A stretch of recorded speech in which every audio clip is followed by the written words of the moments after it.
Leigh in all the setup. Fair enough. So it's Leigh Drew, and Leigh's from Sydney, correct? Yes, yes, correct. Well, technically I was actually born in Toowoomba, so, but I live in Sydney. Live in Sydney, lovely. And she's doing a vegan cooking demonstration today. Technically again, a baking demonstration? Yeah. I think it's going to be one of these like celebrity chefs, you know, here's how you do it, and here's one I prepared earlier. This is my vegan one. Alright. We'll hit all the carrot disease. Feel free to talk about yourselves while you do this. Basically, it's not so much cooking as baking, it's not so much nutritional as from sugar. You will be getting biscuits that I made earlier this week that have survived the transport from Sydney, so I apologise if they're slow. Basically, my attitude towards, I've been vegan for 8 years, and my attitude towards food that you feed people when you're vegan is, if I'm a 14-year-old kid in the middle of nowhere, and I want to be vegan, and I want to have something that my parents don't think is completely weird, what can I buy from Coles to make it vegan? So all of my recipes tend to be, you can go and buy this anywhere, and you can make it vegan. So they may not be brilliant, they may not be wholesome, but they're definitely an entry point for people. And they don't scare people quite as much, unless they don't like biscuits, in which case they're allowed to scare. So that's fine. More biscuits for the rest of us. So I'm essentially going to be making two versions of the same biscuit, but I figured, you know, many flavours. Not all people like chocolate, not all people like passion fruit. They're both just slightly different. And everybody always likes biscuits at the end. They come to this school things just so they can get the free food, which is also fine. I'm very comfortable with that. Can everybody hear me up the back? We're all good? Any louder? Not louder? Okay, good. So, what am I doing? So we're making melting moments. Melting moments to me are a classic Australian biscuit, or English, but you know, classic Australian biscuit. So a melting moment is essentially just a shortbread biscuit, which means there's high levels of fat, high levels of sugar, a little bit of flour to bind it, and once you're on this little lover, you've got a biscuit. So these are actually icing sugar, nut eggs, flour, cocoa for the chocolate ones, iced together with nut eggs, icing sugar, and cocoa. And the passion fruit ones are pretty much exactly the same except with passion fruit. So if you're expecting nutrition, no. But it is the middle of the afternoon and I'm fairly certain you have only eaten just enough sugar to get you through the morning. So we can launch into it. And I've been lucky enough that So it's like, well, should I go 1, 2, 3 and see if you can do that? No? That noise. Okay, so talking about the simple things that we can actually use. So, what am I doing? This may take some time and I may end up requiring assistance due to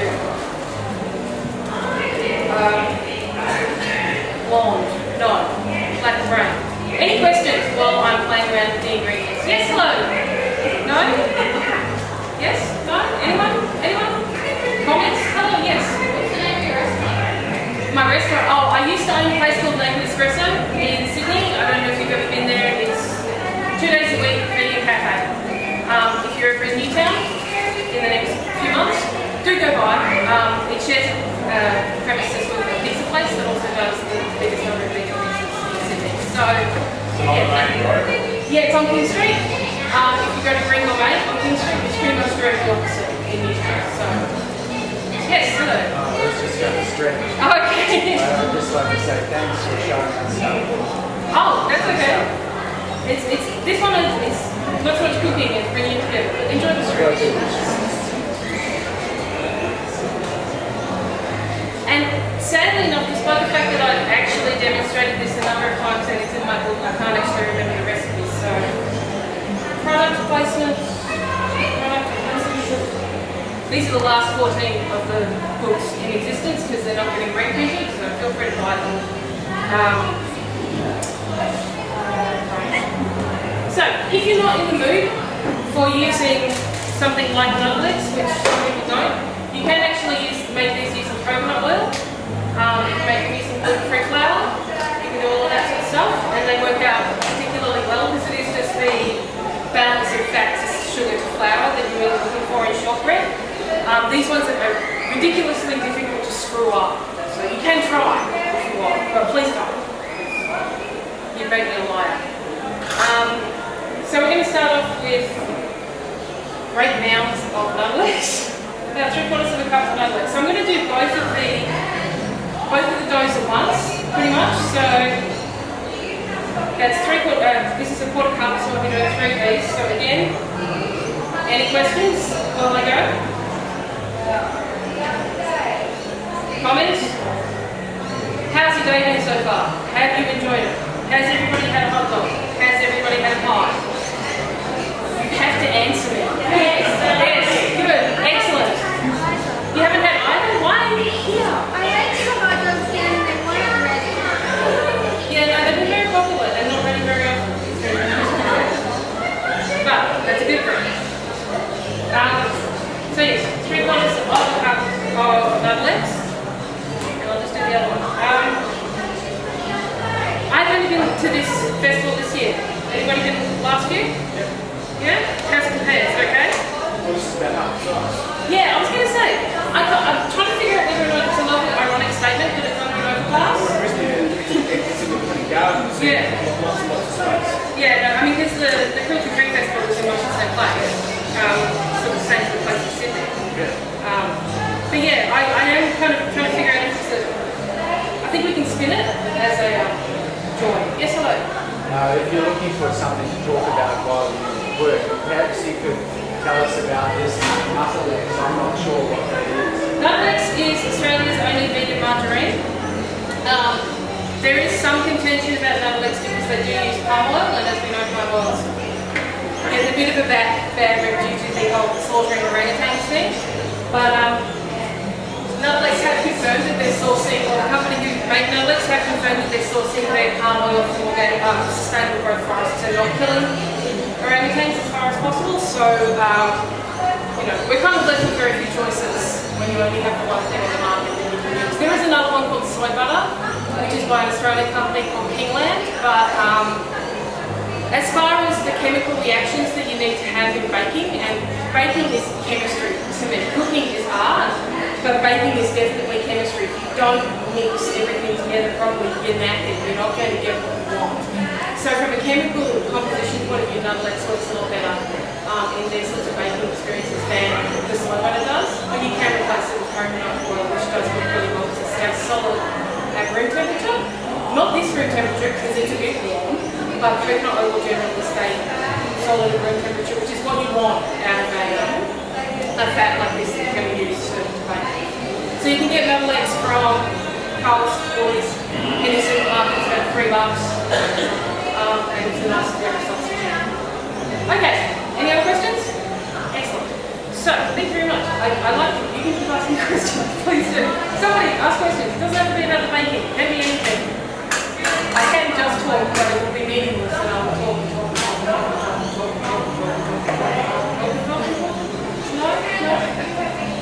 So we're going to add some icing sugar to this. This will take me a little bit of time because the icing sugar is a little unhappy. So you want to sift the icing sugar because otherwise this is going to be really annoying to try and mix it together because you're looking for a really smooth. You're looking for a really smooth batter. You don't want lumps of sugar in it. Well, you might want lumps of sugar in it. It's a personal choice, but I don't like lumps of sugar in my biscuits. So yes, the old-fashioned sifter. I think breaking the ones you can buy that are like I break them all the time. I think it's over-enthusiastic sifting requirements, or the fact that all icing sugar sifts go into squares.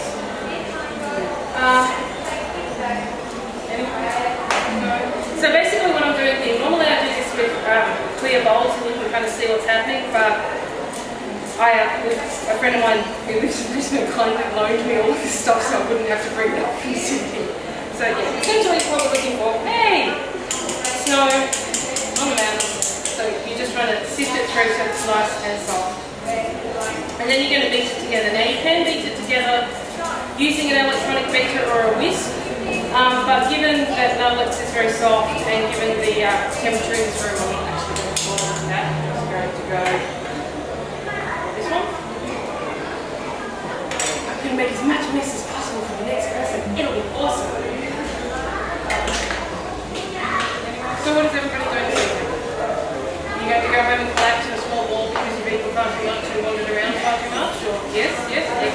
I'm going to Loving Hut. I'm in Brisbane for 2 days. Yeah, no. I've been there before. It's the best vegan. It's possibly one of the best vegan restaurants I've been to. Yeah. As long as I can miss avoid the television, I'm a pretty happy camper. And then tomorrow I'm going to Klein Yin, and then I'm going to West End. So I'm very excited. It's all like tourist season. Hang on. Okay, guys, my cookbook is $10. It's the going out of the sale.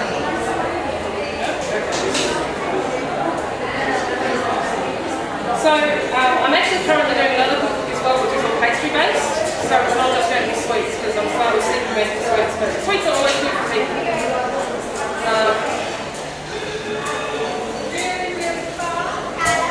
So once this had, and also once I make the dough, I'm not actually baking it because I've raw ones that I made earlier. So anybody who wants some dough to take home to make the biscuits, please take it away. Otherwise, it's getting chucked. Or possibly fed to puppies. I don't know how puppies would do with that. Incredible sugary things. Definitely not the chocolate one. Alright, so very quickly, the idea is to combine this together as quickly as possible to make it as smooth as possible. I actually only have one beater, so it'll take like 3 seconds. So it's okay. It's all good. So you've got, everybody see it? Wow. So it's nice, it's smooth, it's full of sugar. We'll do the other one. Very good, thank you. So the main difference between these is the way that you're actually going to end up handling the dough. The dough for the chocolate ones will be quite stiff.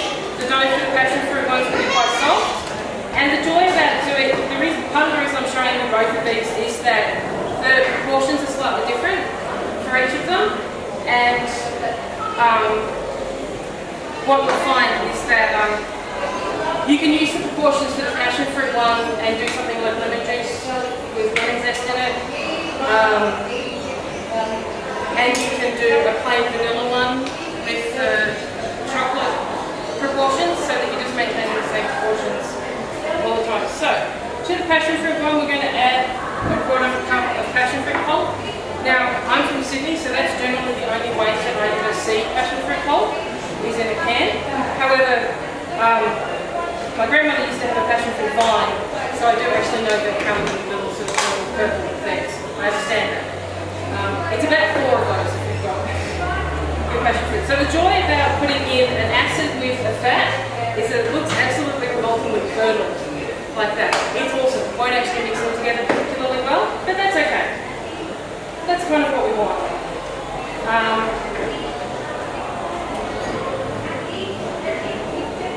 There was cocoa. Oh, there is that.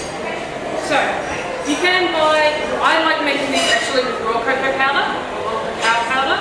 They are very intensely chocolatey when you do that. They will keep you awake for days on end. But if you can't source that, then obviously any cocoa that you can get that doesn't have milk bits in it is all good. And whilst they have, issues, they are also really easy to source.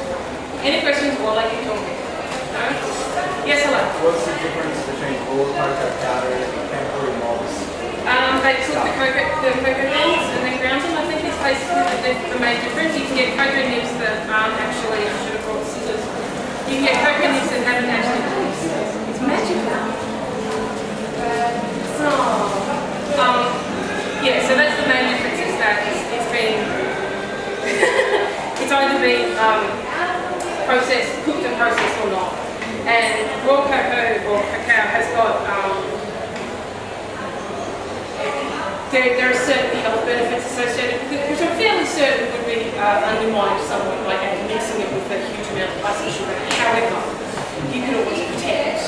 So, we're going to put 1/3 of a cup of cocoa into the chocolate one. You could, but it does tend to puff up because it's processed and it's so fine. It does tend to puff up everywhere, and I didn't really want the same sort of thing happening with the cocoa as happening with the icing sugar. So you can sift it, but it's easier to actually mix.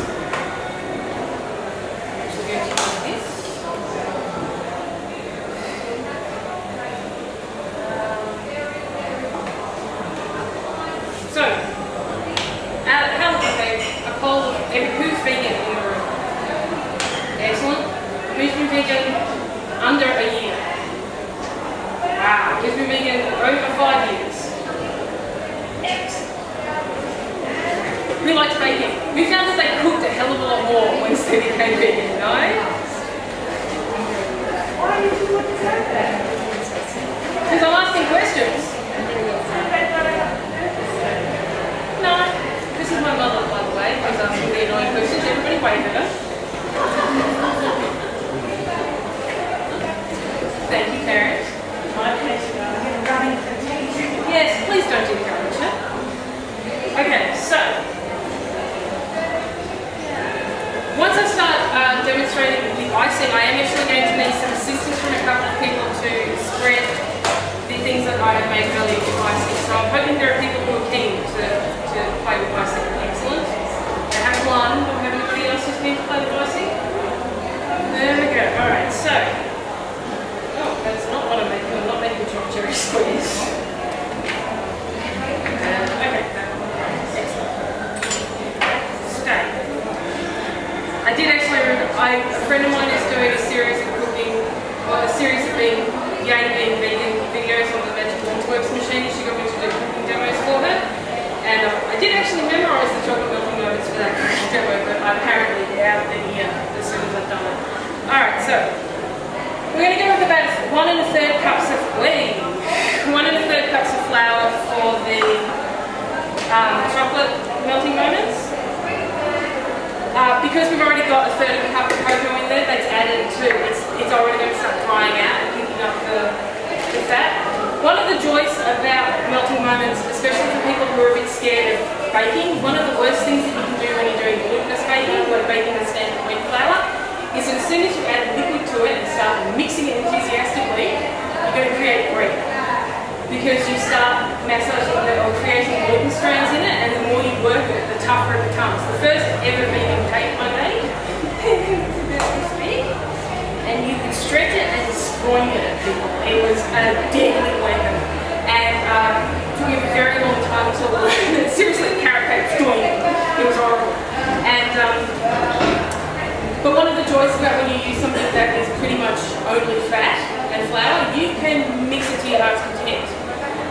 You shouldn't really overmix it because you're still going to create some gluten strands, but you don't have to worry about it quite so much, which is why it's a nice thing to start baking with. So it will give you some confidence if you don't have confidence in baking.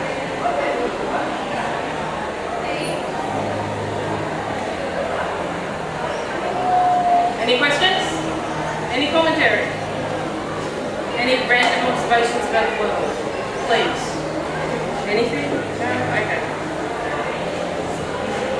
So I'm assuming you're all from Brisbane, or at least from the surrounding area.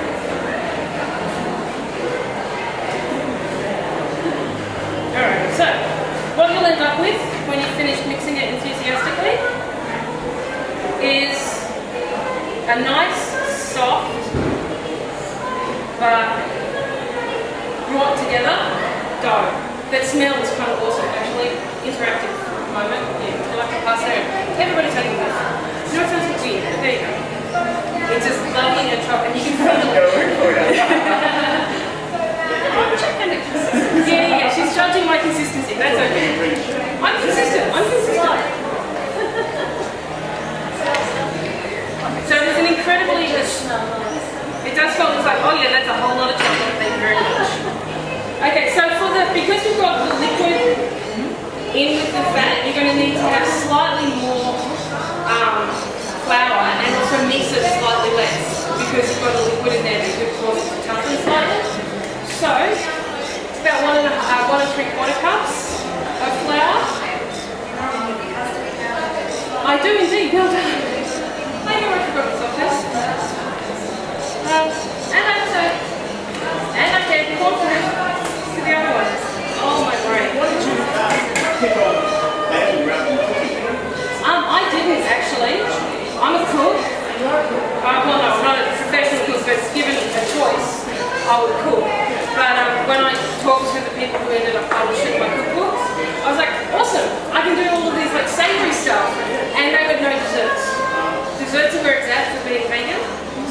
services of your life. I think it's the thing, I don't know if you've ever had this conversation, but in the offices I work in, the conversation is generally gone, oh, you can't eat chocolate. Wow. But you can't have any fun. Oh, poor you. So it's that idea that, no, actually, we can give ourselves diabetes as effectively as anybody else. Please have more sugar. It would be great.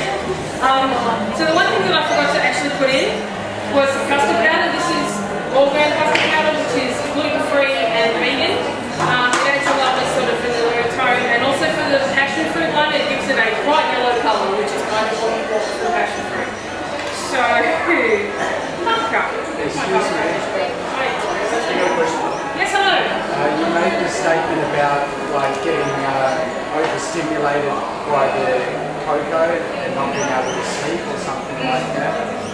Yeah, so what's the deal with that? It's much like caffeine. Is it? Yeah, so it's got those same sort of stimulants in it, which is why it's it can be really good, but it can also be, I don't know if it's just me, maybe it's just a combination of sugar, but I find that a lot of people have that issue with cocoa. When you eat really strong chocolate, it will get you wired in the same way that caffeine does, which is part of the reason to eat it, really.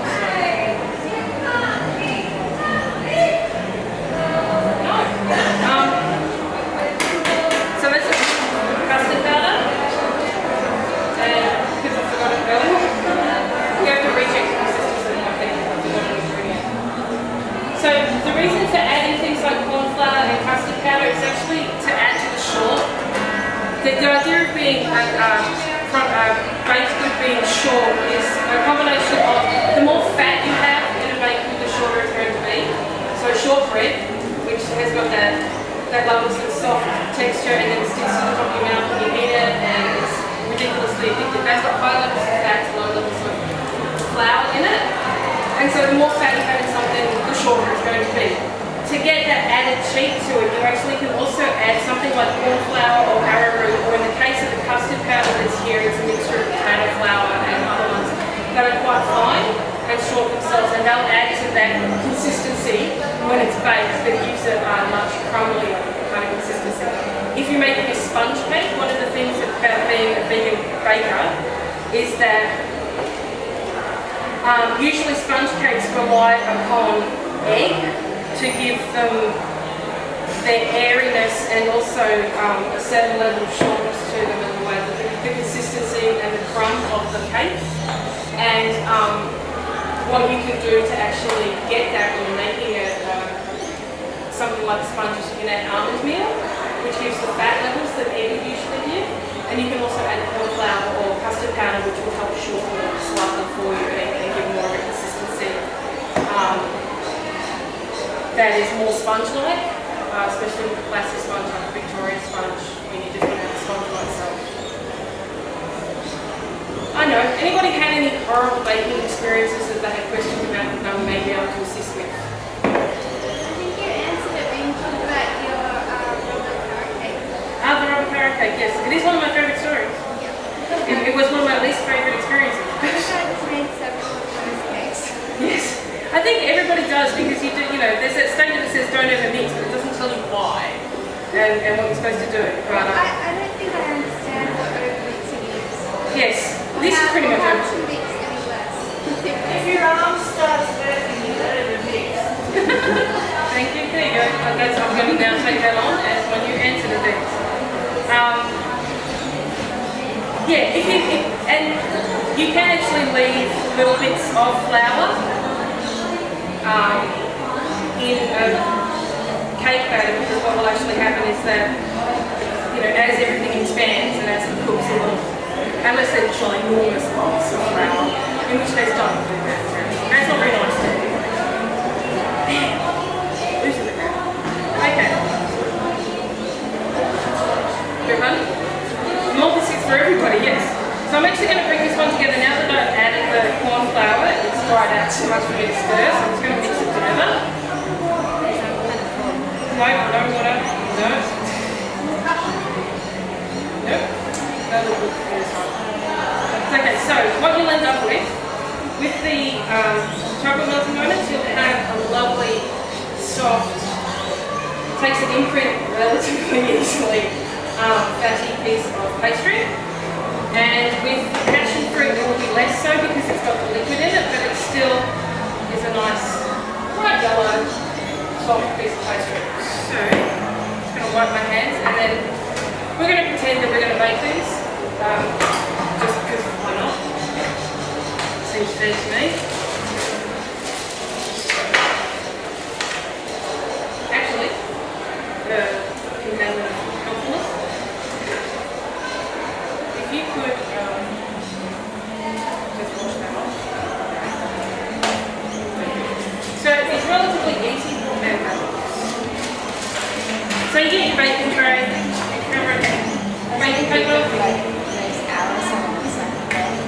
and then about, I call this a walnut in a shell size piece of dough. Some about a tablespoon's worth of dough, but not too much. This one is actually really soft because it's really warm in here. So just roll that very carefully. And continue with the rest of the dough. I'll do a few more just for fun all away from my icing thing that happened. Anybody had any more? Oh, I've already asked the baking disaster question. Okay. Anybody? Were you a baker when you got your trade? No. I started cooking when I was about 9 or so. And I didn't. My parents encouraged independence. And so I started cooking really early and I've always really loved cooking, but the baking really actually only happened, the only thing I could bake in my teens was brownies.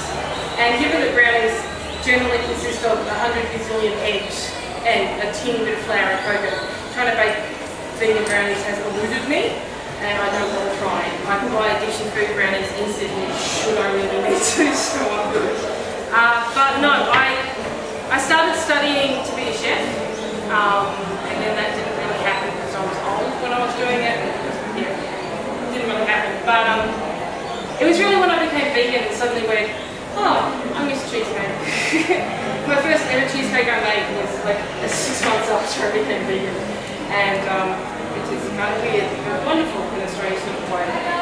And so yeah, so that's, I'm not really a baker by trade, but I have learned a lot about it because, and a massive amount came about when I was actually asked to, or told that I was doing dessert cooking rather than whatever else I wanted. So trial and error mostly. Alright, and so obviously there's a slightly different way of handling both of the types of, in fact, does someone want to come and help just to see what the different doughs are like? Anyone? Anyone? No? Okay. So, hurrah! Thank you.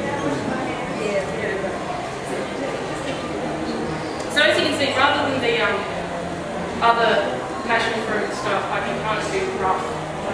Not that you really should, because you end up covered in listening. Don't handle it too much. Oh, that's the other thing. When you're cooking a spiked fat content, don't handle it on your palm. Palm is warm, fingers are cooler. So if you want everything to melt bizarrely with your high fat content dough or pastry, handle it with the palm of your hand. If you want it to work out nicely, handle it with your fingertips or with the whole method. So, here we go. So just grab a little bit of this one. So you can feel, this one's a lot tougher. Yeah. So it's got a fair amount of, yeah, you need to knead it a little bit to actually activate the heat in the fat, and then you can just roll it into that. So kneading is actually using your fingers? No, kneading is using, it depends on what you're wanting to do. You can knead your fingers when it's a small amount like that, but kneading is traditionally pushing and pulling, and because what you traditionally need doesn't have necessarily a high fat content, or not like one like this, you can use the palm of your hand to roll, but it's also not as much contact. If you're making a classic short crust pastry, the heel of your hand. Thank you, it's the heel of your hand. I'm never inviting you to one of this stuff. This is why I know how to cook. She helps. But if you, so say if you're making short crust pastry, the classic way of making a short crust pastry is, as opposed to a shortbread where you beat everything together, with a short crust you you actually chop the fat into the flour and then you rub the fat into the flour with your fingertips. And that's often because you've got your hand in the bowl. That's often where you can find that it comes into contact with your palms. But you don't want that. You want to try and maintain that it's just on the end of your fingertips and you're running it through. And the reason why it's so different is because these are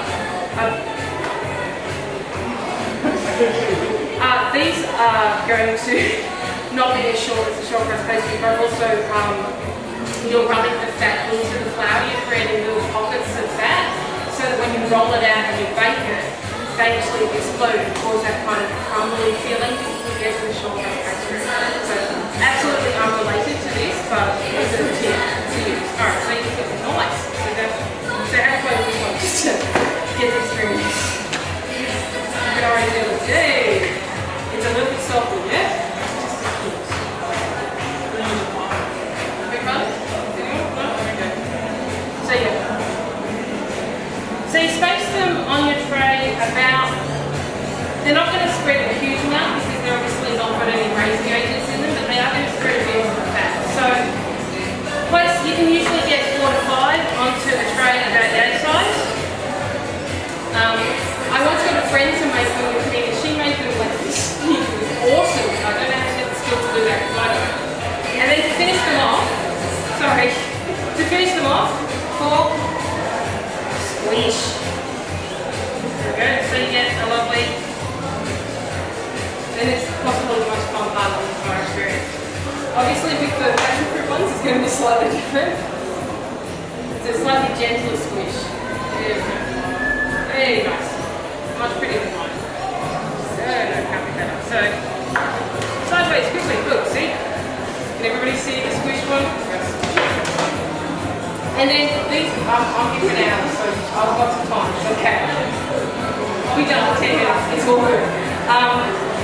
So yeah, you'll press them all, and then bake them for about 20 minutes. They need to colour a little bit, but not a huge amount, and they'll still be quite soft when they come off the baking tray. So yeah, that's pretty much the dough done. So anybody want dough to take home? Please? Because otherwise it's going in the bin. Excellent. Hands everywhere. I'll divide it up for you and that's fine. But next we'll do the icing. Surprisingly enough, the icing is exactly the same as the biscuit, just with no flour. Yes, hello? Absolutely. Which one? So, you can't say that. Feel free to come in should you want more. There are biscuits that are cooked. I don't understand the whole cookie thing. Yes. Anybody, who's the other person who wants to have an icing? Well, I'll make the icing and then we'll do that. So the icing is essentially exactly the same thing. You probably find it's a little bitter. Where am I? So the icing is pretty much exactly the same thing. So I managed to hide the middle next time. That's smart.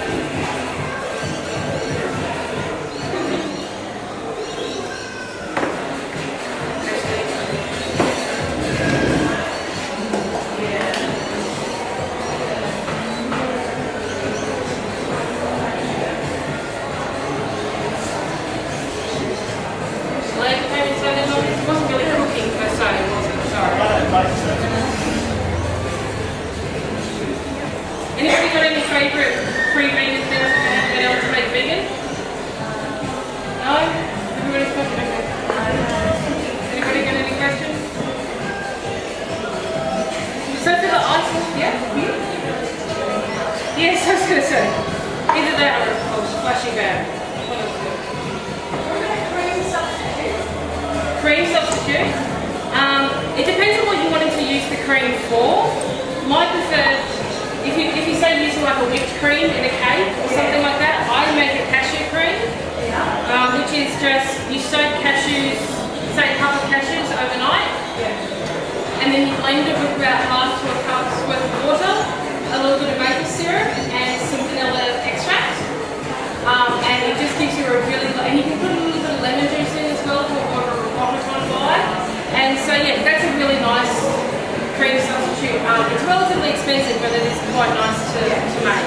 So we're going to go with a third of a cup of numblex for both of the icings again.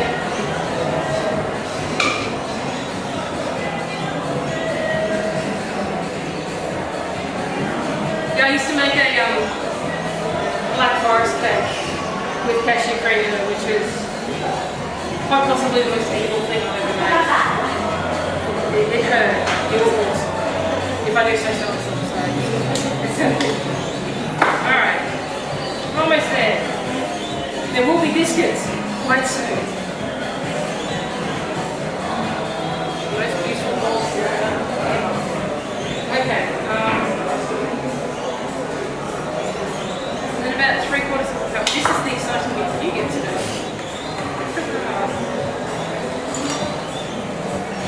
Actually, can I get somebody else's assistance? Now, the thing that I do that's weird and compulsive, which is, you know, I like, because all the biscuits are slightly different in size, before you sandwich them together, it's a good idea to make sure that they're all, make sure that you partner up the ones that are the same size. So, who wants to come up and start choosing biscuits that are the same size? Anyone? There we go. Excellent.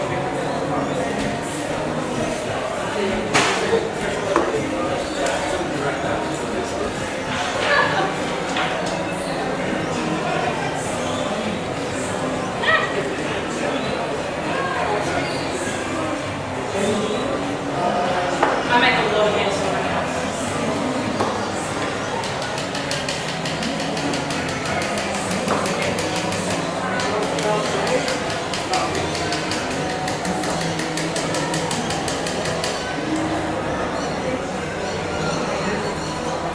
Yes. Or you can just cheat. If you get a few lumps of it, you can just break it, which is also fun. You can't get it everywhere, but you can just break it.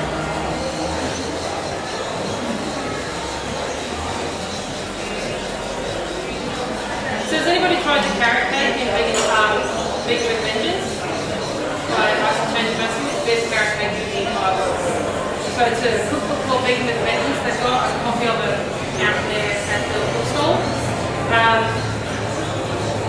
It's an astonishing carrot cake. I make it for whenever I want to see a bit of carrot cake. Carrot cake is so much better if it was just the icing. Well, this is, see, I think the other way, I like more cake, less icing, but the icing is amazing, and you can add pineapple to it, and pineapple frankly makes everything better. So, Banana makes it better. yeah. Oh gosh, yes, I swear. So yeah, if you want to just...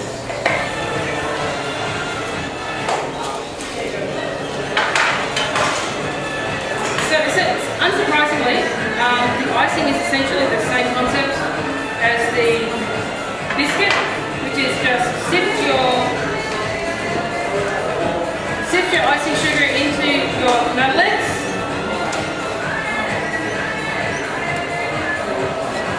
And then either add some cocoa or add passion fruit. Okay, so obviously much like the dough, the passion fruit icing is going to be a little looser. That's okay. It makes it slightly more dangerous to eat, which is always fun.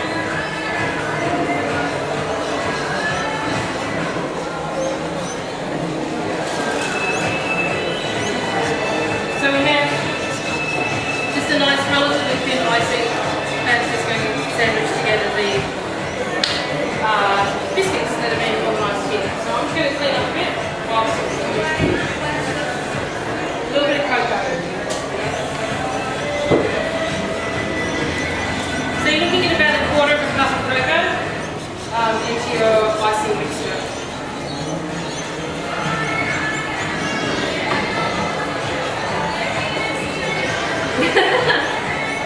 Baking should be fun. I'm also a great believer in just part of why I'm asking people to come up and play with the food is that I think that you should play with the food.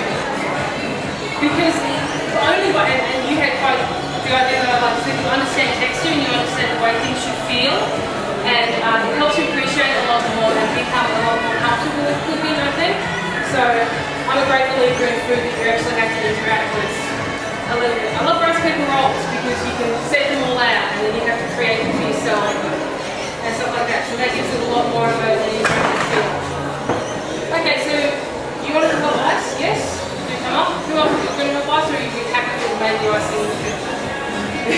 Remove yourself again. Okay, who else wants to help ice? Anyone? Anyone? No? Okay.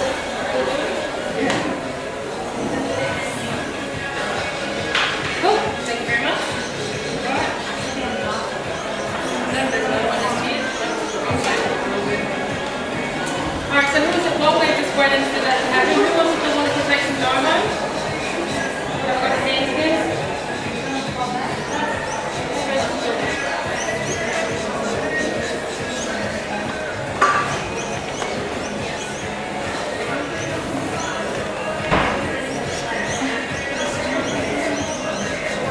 Okay, so basically, the icing intermediate, the icing should basically be that experience of going, it's about as much as the biscuits eat themselves as well, because, you know, if we're going to eat something that's made of fat, nice and sugar together, then we might as well just go all out. This is the thing, like, I've had people who go, oh, I don't know how you can eat like that all the time. It's like, dude, no.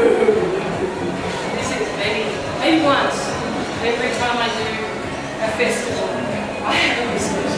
But you know, you don't want to eat this all the time, so you can go completely bonkers when you do it. So, alright, so we'll just get our thank you. So unfortunately the passion fruit is scattered slightly with chocolate bits because they all got transported together, sorry about that. So essentially the idea for me, I'm icing them, so get two that are kind of the same size. Get your scoop of icing. Scare yourself slightly by the amount of icing you're putting on.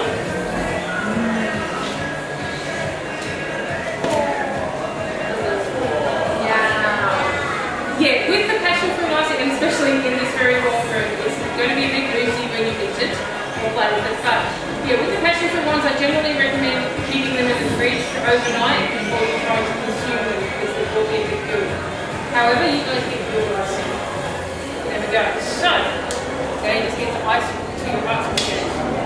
And pretty much again, much the same with the chocolate icing. The chocolate icing is slightly less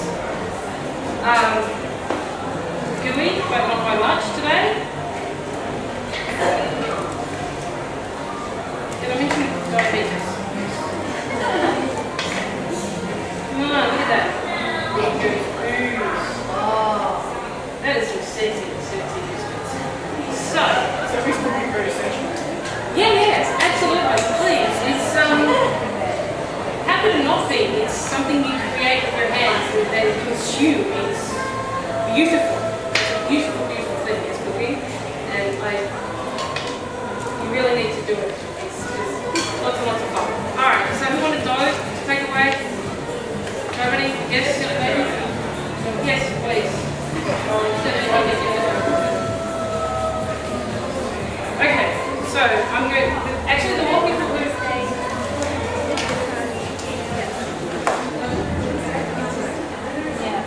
so we're just going to ice for a bit. So please ask me questions while I ice biscuits before you can run away with them. So, Leigh, what's your favourite That I've made? I recently created a cherry and cashew cream and almond strudel recipe. Yeah, it's pretty awesome. And it's, yes, I experimented on my parents, which is saying. And I really like that one. Possibly the most bizarre one that I've made for my new book, but it seems to have been the most successful, is peanut butter caramel and blueberry tart. It sounds really odd, but it's quite an intense and interesting combination. My testers really love it, so that's possibly going in the book. Yeah. I spent way too much time thinking about food. Oh look! Additional biscuit without partner. Who wants biscuit with icing without a second biscuit? Oh no, there's one over here. One here. Okay. There we go. Done.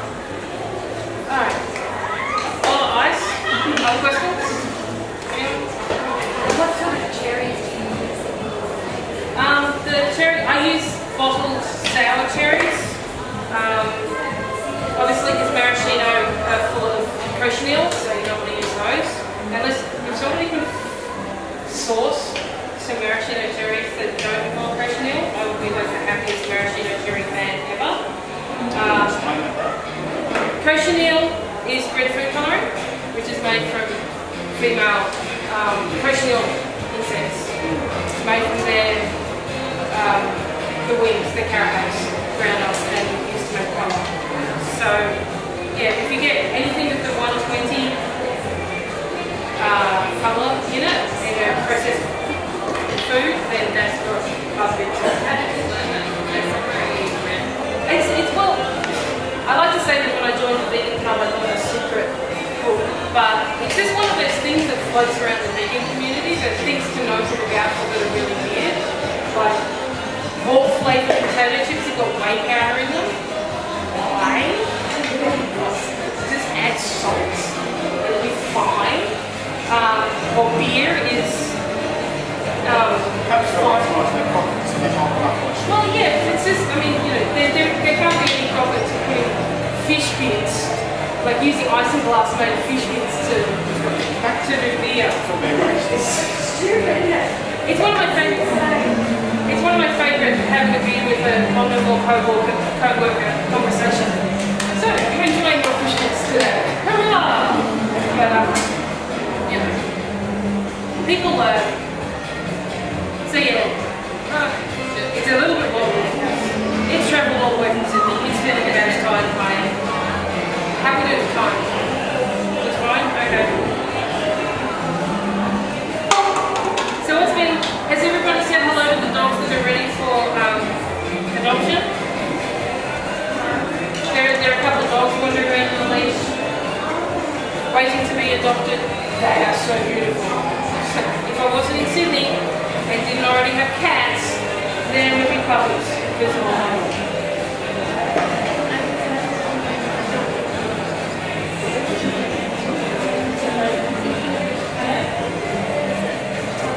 man, you are a nice little machine in here.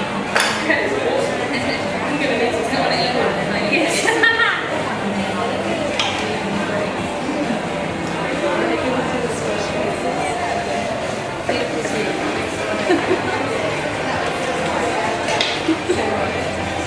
Any other baking questions? Because I'm just going to be concentrating on icing until there's chocolate for everyone.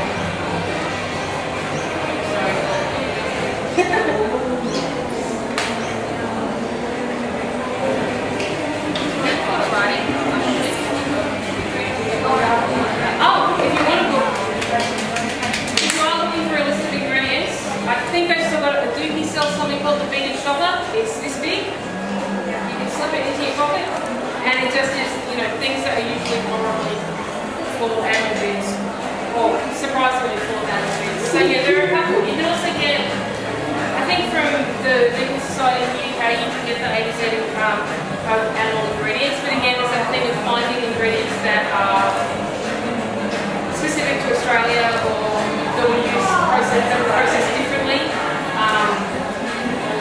than thank you. Alright? You're okay?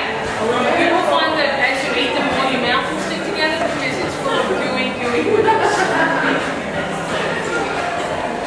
I made it, and then I'll have to deliver some of these outside of it. They will go on into the next one. So these are generally the things that I make for people for their office when I go to the office. I work in an office during the day. I'm the secret vegan baker at night. And these are generally what I take to the office because they tend to win friends. But there are other flavours that you can do. I was actually thinking one of these days there's something like Mexican hot chocolate. Does everybody have the Mexican hot chocolate snickerdoodles? It's chocolate biscuits with cayenne pepper and cinnamon. It's just astonishing. And I was contemplating making a Mexican hot chocolate version of the melting boat for today. Then I thought